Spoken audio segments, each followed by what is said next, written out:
बिस्मिल्लाहिर्रहमानिर्रहीम। लाखों करोड़ों दुरूदो सलाम मोहम्मद मुस्तफ़ा सल्लल्लाहु अलैहि वसल्लम और आले मोहम्मद पर। मैं हूँ उमर दराज गोंदल।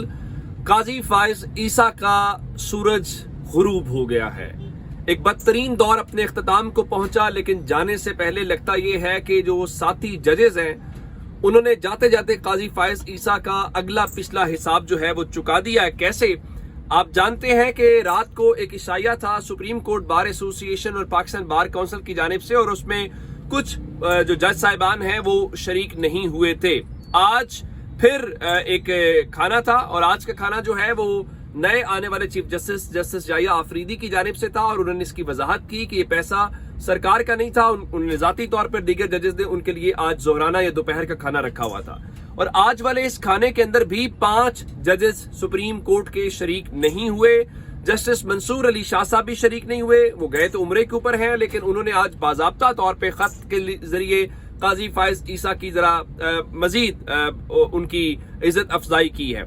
जस्टिस मुनीब अख्तर नंबर 2 शामिल नहीं हुए, जस्टिस आयशा मलिक नंबर 3 शामिल नहीं हुई, जस्टिस अतर मिनल्ला नंबर 4 शामिल नहीं हुए, और जस्टिस मलिक शहजाद जिनको हाल ही में लाहौर हाई कोर्ट से ले जाया गया था वो भी शरीक नहीं हुए। लेकिन असल खबर क्या है? असल खबर यह है कि जस्टिस मंसूर अली शाह साहब उम्रे पे तो चले गए, वो सो गए हैं, लेकिन उन्होंने आज एक खत लिखा है और कहा है कि वो काजी फाइज ईसा के हवाले से क्या तासुरात रखते हैं, और वो काजी फाइज ईसा के इस फुल कोर्ट रेफरेंस में भी शरीक नहीं होंगे, और उन्होंने बाकायदा उसकी जो वजूहात है वो भी बताई हैं। क्या बताया मैं आपको बता देता हूं।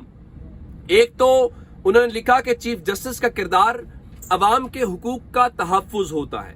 चीफ जस्टिस का काम अदलिया का दिफा करना है। चीफ जस्टिस काजी फाइज ईसा ने अदलिया पर बैरूनी दबाव नजरअंदाज किया। मेरा खत फुल कोर्ट के रिकॉर्ड पर रखा जाए।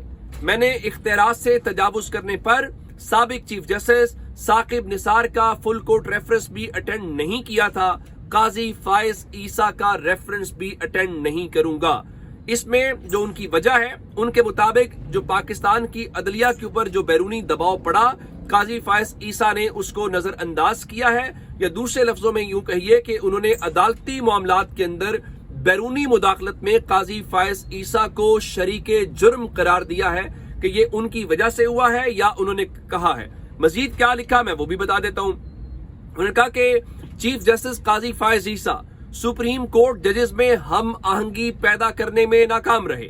मुशावरत के बजाय चीफ जस्टिस काजी फाइज ईसा ने जाती राय को मुकद्दम रखा। काजी फाइज ईसा ने सुप्रीम कोर्ट के दिफा की बजाय शुतुरमुर्ग की तरह सर रेत में दबाए रखा। यानी जब उनके सामने इस्लामाबाद हाई कोर्ट के जजेस के साथ जो कुछ हुआ वो हमारे सामने है, फिर बाकी हाई कोर्ट ने जो कुछ किया, तो उन्होंने इसकी बड़ी बेहतरीन मिसाल दी है। जैसे शुतुरमुर्ग जो है वो सर रेत में दबा लेता है और दुनिया जहान से बेखबर हो जाता है, जैसे उसके आसपास कुछ हो ही नहीं रहा होता। तो काजी फाइज ईसा ने वो किरदार अदा किया। मजीद दिखा कि अदलिया पर बैरूनी असरात और दबाव के सामने काजी फाइज ईसा बेहिस और बेनियाज रहे। मुदाखलत के खिलाफ दीवार बनने की बजाय काजी फाइज ईसा ने मुदाखलत के दरवाजे खोले। यानी काम काजी फाइज ईसा का ये था कि वो ये दरवाजे बंद रखते, लेकिन उन्होंने मजीद दरवाजे खोले कि आओ भाई और मुदाखलत करो। और जस्टिस मंसूर अली शाह साहब ने मजीद लिखा कि काजी फाइज ईसा ने अदलिया के मुकद्दस किरदार से गद्दारी की है। अब इसका मतलब क्या है? इसका मतलब ये है कि काजी फाइज ईसा मुकम्मल तौर पर नाकाम रहे, और जिस शाख के ऊपर वो बैठे हुए थे उस शाख को ही उन्होंने काटा है। अब ये जजेस तो शामिल नहीं हुए, और लेकिन उस आज के फुल कोर्ट रेफरेंस में काजी फाइज ईसा की जो मदह सराई है वो बहुत ज्यादा की गई। अटॉर्नी जनरल मंसूर आवान साहब ने तो कमाल ही कर दिया। वो क्या फरमाया मैं आपके सामने रखूंगा और आपको हंसी आएगी। पाकिस्तान की सुप्रीम कोर्ट का सीनियर जज कह रहा है कि काजी साहब ने बंद बांधने की बजाय जो है वो मजीद दरवाजे खोले। तो अटॉर्नी जनरल साहब फरमा रहे हैं कि काजी फाइज ईसा ने यकीनी बनाया कि इंटेलिजेंस एजेंसियां अपनी हुदूद में रहें और सियासी मामलात में मुदाखलत न करें। अब कोई ये बताए जाके अटॉर्नी जनरल साहब को कि 6 जजेस ने खत लिखा था, उस खत का क्या बना? सरगोदा के इंसदादे दहशतगर्दी अदालत के जज ने खत लिखा था, उसका क्या बना? और जस्टिस शहजाद मलिक जिन्होंने आज शमूलियत इख्तियार नहीं की, उन्होंने आज खुद नोटिस लिया था, उसका क्या बना? जब ये सारी बातें हुई तो काजी साहब ने भी फुल कोर्ट रेफरेंस से खिताब किया, और क्या कुछ फरमाया। उन्होंने आज ये कहा कि जो लोग मेरी फुल कोर्ट रेफरेंस में नहीं आए उनका भी शुक्रिया अदा करता हूं, اور پھر فرمایا کہ میں کہتا ہوں کہ لوگ میری تعریف کرتے ہیں لیکن میری اہلیہ نہیں مانتی. چلے شکر ہے ان کی اہلیہ کو اس چیز کا اندازہ ہے کہ لوگ قاضی فائز عیسیٰ کے بارے میں کیا تاثرات رکھتے ہیں. تو کہا شکر ہے کہ وہ یہاں موجود ہے. یعنی جب ان کی تعریفیں پاکستان بار کونسل والے کر رہے تھے, سپریم کورٹ بار ایسوسی ایشن کر رہی تھی اور اٹارنی جنرل کہہ رہے تھے, اس کی وجہ یہ ہے کہ تمام کے تمام لوگ جو ہیں وہ ایک ہی پیج کے اوپر ہیں. شہزاد شوکت کا مطلب ہے اعظم نذیر تارڑ, چیئرمین فاروق اسنائی کا مطلب ہے بلاول زرداری, جو کل تک کہہ رہے تھے بی بی سی کے ساتھ بات کرتے ہوئے کہ قاضی فائز عیسیٰ کے علاوہ کوئی اور چیف ہوتا تو یہ ہمارے لیے ممکن نہیں تھا. لیکن آج دو صحافیوں نے قاضی فائز عیسیٰ کے لیے بہت کچھ کیا اور میرا خیال ہے کمی پوری ہو گئی. نمبر 1, قاضی صاحب نے آج ایک یادگار کا افتتاح کیا سپریم کورٹ میں اور کہا جی یہ بنیادی حقوق کی یادگار عوام کے لیے ہے جو دن رات کھلی رہے گی, بغیر ٹکٹ دیکھی جا سکے گی نہیں. قاضی صاحب آپ کے ہوتے ہوئے جو 13 مہینے پاکستان میں سرکس لگی رہی ہے, پاکستان کے لوگ بغیر ٹکٹ کے اس کو بھی دیکھتے رہے ہیں. میرا نہیں خیال کہ اب انہیں مزید جو یادگار ہے وہ دیکھنی پڑے گی اور جو کچھ آپ نے کیا. اور آج اس یادگار کے افتتاح کے موقع کے اوپر جہاں پہ لکھا ہوا تھا وکیل کی آزادی اور یہ بھی لکھا ہوا تھا جبری گمشدگی اور اس قسم کی باتیں تھی, تو اسد طور نے ایک سوال کیا اور میرے خیال سے وہ جو سوال ہے وہی آج اگلے پچھلے سارے معاملات کلیئر کر گیا. اور اسد طور نے قاضی صاحب سے سوال کیا,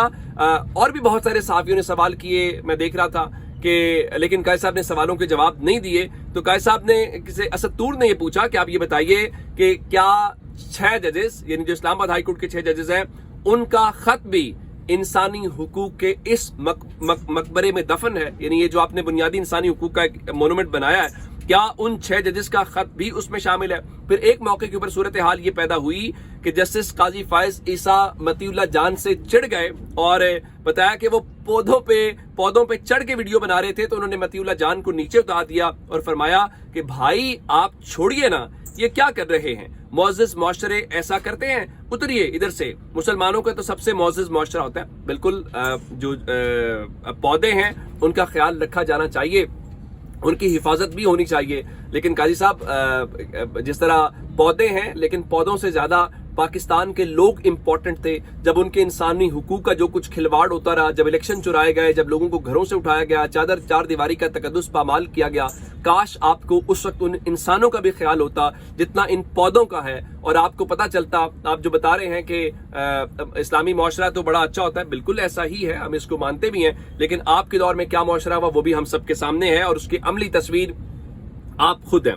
اگلی بات, اسلام آباد ہائی کورٹ نے کہا تھا کہ سپرنٹینڈنٹ اڈیالہ جیل کو بلائیں گے, اور پھر کہا جو سیکورٹی تھریٹس جاری کرتے ہیں ان کو بلائیں گے, اور پھر ان کا کہا کہ عمران خان کو لے کے آئے اور ملاقات کروائیں. تو کل وکلا سے تو ملاقات کروا دی گئی تھی, لیکن آج ایسا کمال ہوا کہ جسٹس سردار اعجاز اسحاق صاحب نے کل جب ایکشن لیا تو آج پنجاب حکومت نے ایڈوکیٹ جنرل اسلام آباد کے ذریعے بیان دیا اسلام آباد ہائی کورٹ میں کہ پنجاب حکومت جو ہے وہ عمران خان کے حوالے سے یا جیل ملاقاتوں کے اوپر پابندی کا جو نوٹیفیکیشن ہے اس میں کسی قسم کی توسیع کا کوئی ارادہ نہیں رکھتی, اور عمران خان سے جو وکلا کی ملاقاتیں ہیں وہ اب عدالتی حکم کے مطابق کرائی جائیں گی.